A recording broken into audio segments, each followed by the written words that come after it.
Ici, on va parler de l'aura, le miroir invisible de l'être.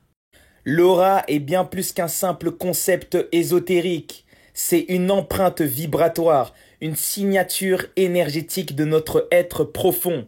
L'aura, waouh! L'aura est décrite comme un champ électromagnétique révélant notre état mental, émotionnel et spirituel. Dans les enseignements hermétiques et théosophiques, l'aura est considérée comme une manifestation du champ vital humain.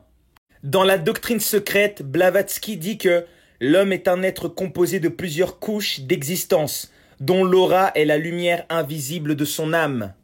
Les écoles initiatiques d'Égypte, de Grèce et d'Inde parlaient déjà de corps subtils imbriqués, le corps physique, l'astral, le mental et le corps spirituel. Manly P. Hall y disait que l'aura est une extension de la conscience humaine dans le plan invisible, une énergie qui fluctue selon notre état d'être.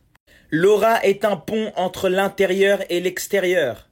L'aura n'est pas statique, elle change en fonction de vos pensées et de vos émotions. Encore une fois, vos intentions façonnent votre champ énergétique, attirant ou repoussant certaines vibrations. De Montréal, dans ses enseignements sur la conscience supramentale, il disait que l'aura humaine est la radiation directe de l'esprit en fusion avec l'ego. Plus l'homme prend conscience de lui-même, plus son aura devient une armure vibratoire qui transcende l'influence des forces inférieures. Vous devenez invincible lorsque vous prenez conscience de vous-même. Comprenez donc qu'un être éveillé possède une aura plus stable et lumineuse, tandis qu'un esprit tourmenté, donc contrôlé par ses émotions, génère une aura faible et troublée. Voilà pourquoi dans la vie de tous les jours, il y a des gens qui naturellement vous inspirent confiance. Vous avez envie de vous en approcher. Ils émettent des bonnes énergies. Et d'autres, vous voulez les fuir. D'autres personnes vous laissent une sensation de malaise. Vous voulez pas vous en approcher. C'est juste une question d'aura. Ça existe, les gars. L'aura n'est pas qu'un phénomène spirituel. Elle a un impact direct sur votre quotidien.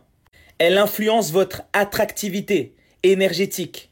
Ce que vous vibrez, vous l'attirez. Il n'y a rien à faire. Un esprit lumineux crée une aura qui attire des opportunités positives.